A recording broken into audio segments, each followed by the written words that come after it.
Halo sahabat channel YouTube Virus Bali. Selamat datang kembali di channel kami Virus Bali. Berikut adalah petikan wawancara saya dengan BNPB,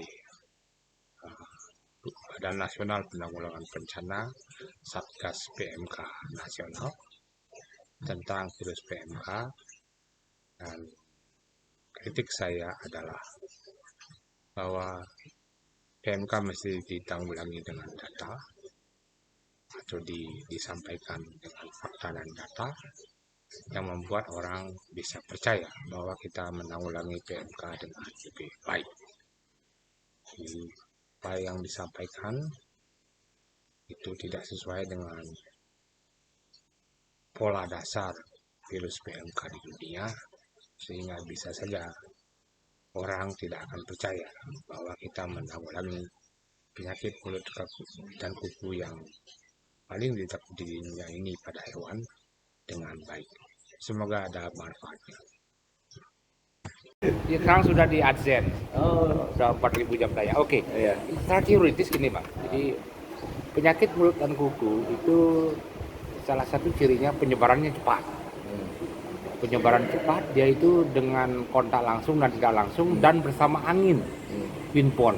Ada para ahli bahkan mencatat itu daerah penyebaran ini sampai di atas 50 km. Sudah, Prof?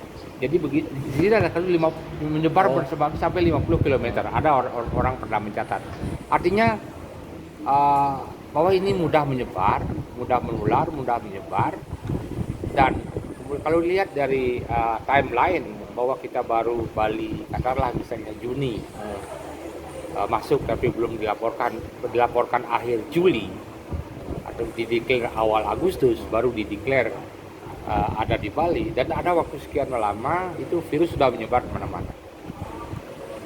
Dengan penyebaran yang masif itu agak aneh kalau pola epidemiologinya tiba-tiba hilang. Karena yang udah biasa seperti itu, tiba-tiba seperti itu. Aneh, ya itu aneh kan. Nah akhirnya saya coba cari ke lapangan, apa yang saya temukan bahwa kasus banyak terjadi, tetapi peternak tidak melaporkannya. Kemudian dinas peternakan pun yang mengetahui itu.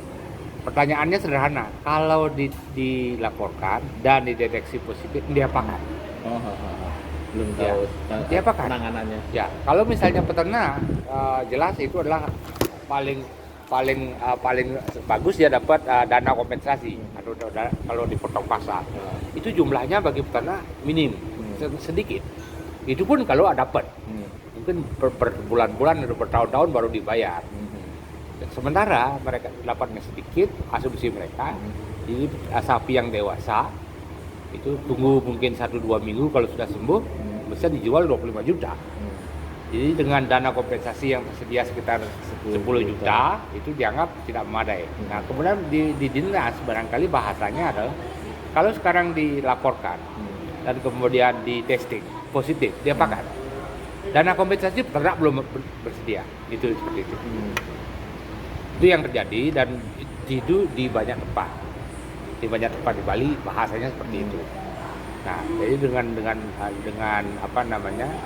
Belum lagi satu lagi adalah keterlambatan penanganan. Jadi saya tahu betul itu, saya ikut beberapa kali rapat. Pemotongan paksa itu perlu negosiasi yang lama, bahkan sampai mungkin Kapolda atau Pangdam itu yang diperintahkan untuk segera melakukannya, dan itu artinya virus sudah sempat menyebar. Itu Prof lihat gitu ada hal seperti itu, ada negosiasi terlebih Iya. dahulu. Dan saya ikut rapat resmi. Dan ada penjelasan itu. Ya. Jadi kalau Harusnya ketemu langsung cut. langsung hari itu. Bahasanya Mas, Iya. bahasanya adalah setiap kasus lepuh di mulut pada sapi dan ruminansia dan babi, itu harus disertai dengan harus dilakukan penutupan wilayah, kemudian isolasi wilayah, kemudian lakukan kajian yang segera. Kalau negatif segera buka, kalau positif segera lakukan tindakan yang paling yang memadai. Dan kalau jumlah kasusnya masih terbatas, kita bisa melakukan apa yang disebut dengan stamping out, yaitu setiap ekor sapi atau ternak yang kemungkinan bisa tertular PMK di titik di tempat kasus tersebut dengan radius, bayangin, bisa 1 kilometer, 2 kilometer, semuanya dibunuh, dibakar, dikubur, tidak boleh dikonsumsi, dan semua peralatan harus didesinfeksi. Itu protokolnya. Kalau sudah itu yang dilakukan Jepang, itu yang dilakukan oleh Korea dan berhasil. Inggris juga melakukannya. Jadi setiap kasus lepuh pada sapi dan babi, ruminansia dan sapi, harus dipandang sebagai PMK sampai kemudian dikaji itu dinyatakan bukan PMK, sehingga kemudian itu yang kita lakukan. Ya, sehingga dari sana saya lagi dari segi ilmu virologinya itu agak aneh kalau tiba-tiba dikatakan Bali zero case.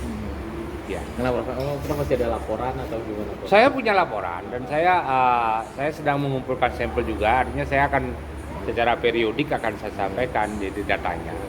Dan saya pergi ke masyarakat, kasusnya masih banyak. Di mana, Prof, kalau paling banyak di Bali itu, Prof? Ada di Karangasem, ada di Tabanan, ada di Buleleng, itu ada juga. Karena sifat virus itu yang menyebar jauh itu jadi sulit misalnya dikatakan bersih dari ini, Prof. Sangat sulit, sangat sulit. Ya. Bisa aja nempel di beberapa. Dan yang masalah adalah yang nampaknya sapi Bali tidak begitu sapi Bali tidak begitu peka terhadap PMK yang sekarang ini. Artinya gejala klinisnya tidak jelas. Tetapinya besar nih, Mas, bahwa dari dulu PMK itu ditakuti di seluruh dunia, bukan karena kematian, bukan karena sapi sakit, tapi karena penurunan produksi. Dalam arti peningkatan berat badan, dalam arti menjadi mandul, hewan menjadi mandul. Dalam arti produksi susu turun. Dalam arti juga hewan tidak bisa digunakan sebagai tenaga kerja untuk membajak sawah.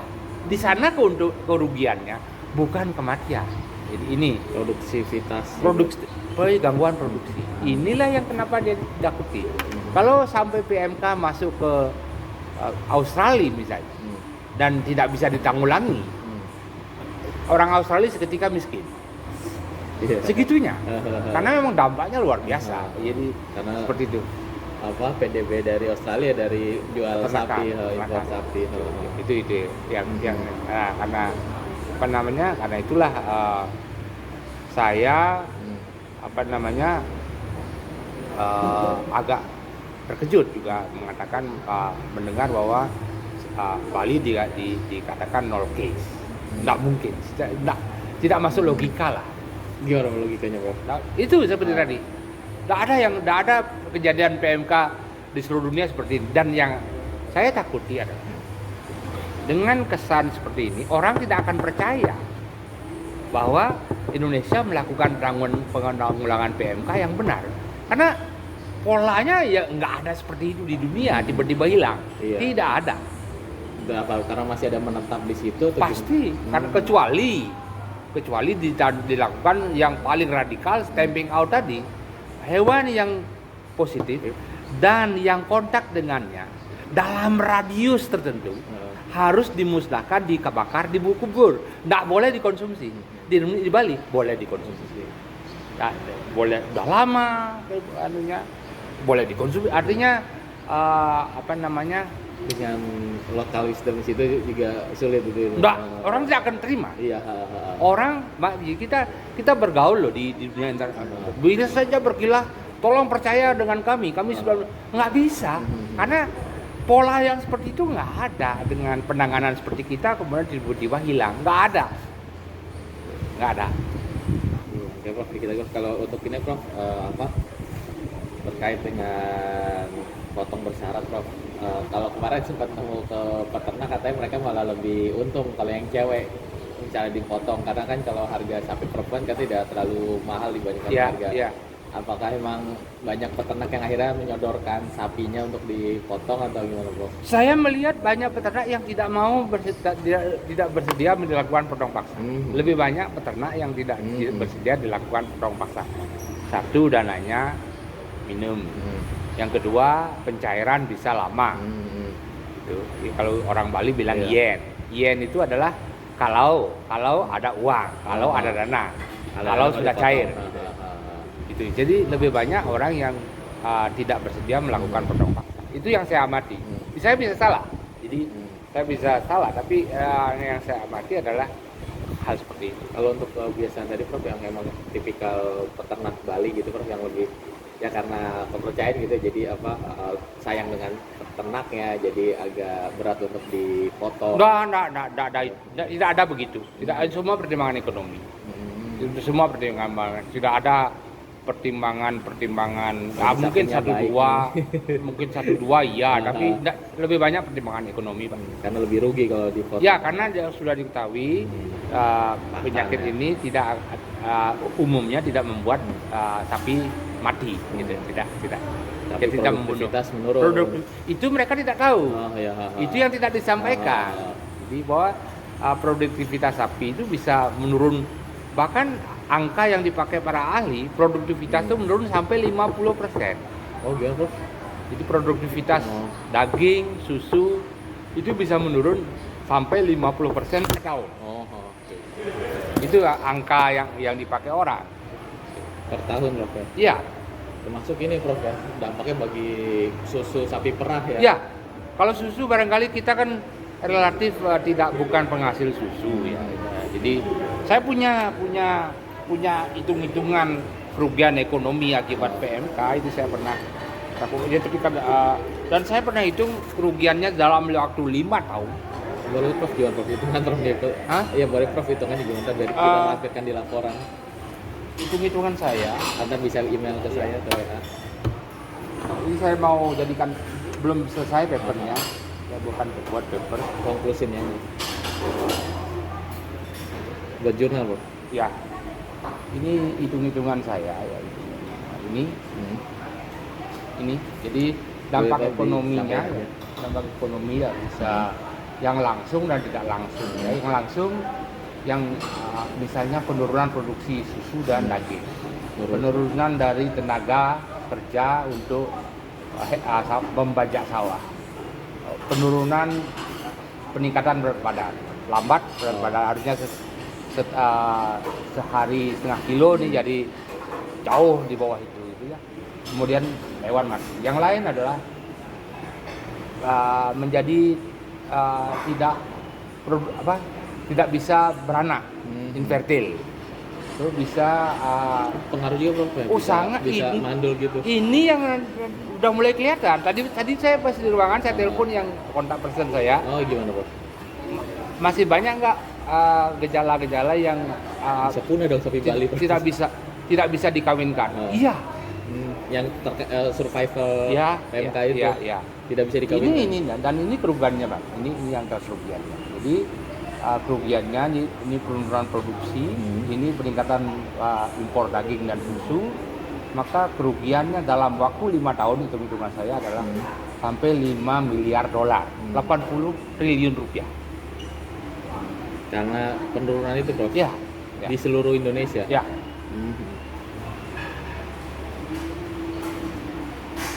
Yang berarti seharusnya setahun dapat sekian, jadi selama 5 tahun berkurang diakumulasikan 80 triliun. Dan juga harusnya impor yang harus ditambah untuk memenuhi kebutuhan lokal, kan harus ada impor. Daging misalnya penjelang hari raya, ribut ada daging. Nah, kan harus dipenuhi juga. Jadi itu dampak PMK yang sekarang, atau jika PMK ini berkelanjutan dibiarkan? Asumsi saya akan 5 tahun akan ada. Jadi ini dalam asumsinya adalah PMK bisa ditanggulangi dalam waktu 5 tahun. Kalau nanti 10 tahun lagi nambah. Oh, berarti dalam 5 tahun itu masih ada yang PMK, masih ada yang ini, tapi berarti memang masih mengalami penurunan terus. Berarti dari segi produktivitas daging, susu itu menurut susu kita relatif tidak banyak ya susu bioyo lalu tapi kan itu secara nasional Oh, ya. Kebutuhan susu kita berapa ini sehingga perlu impor 21.000 ton. Misalnya dengan harga susu susu harganya mana? Kebutuhan 19.000 per liter. Ini dari data Kemendak loh. Ya, data statistik saya asumsikan Statistik BPS. ya. Oh, Kemudian saya asumsikan penurunan produksinya 50% sebagai ini asumsi dari asumsi. hitungannya Prof. Oke. Wah, menarik loh. Ya, ini apa dari warna baru buat laporan dari Prof kan akan saya ikutin. Ya, itu. Kalau yang paling gede apa nih, Bro? Yang jelas dari beef cattle, Beef cattle, Bro? sapi daging. Daging sapi. Ya. Kemudian daging dari susu, dari cattle, dari kerbau, dari kambing, dari domba, dari sapi. Keperluan impor, ini dari cattle. Ya, ini dalam 5 tahun ya 132.000 ton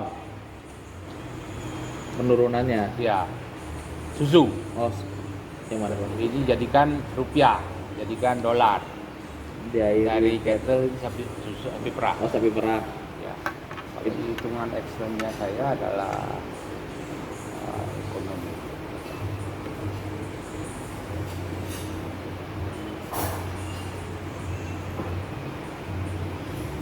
Bukan di sini Pak, kayaknya nggak di sini. Mungkin bukan di sini Pak, satu hal di plastis. Oh, siap, Bro. Yang jelas hitungannya seperti itu. Jadi ini besar ini. Ini yang tidak menjadi perhatian Bepda, bahwa dampaknya memang tidak di kematian, dampaknya adalah di produksi Ekonomi.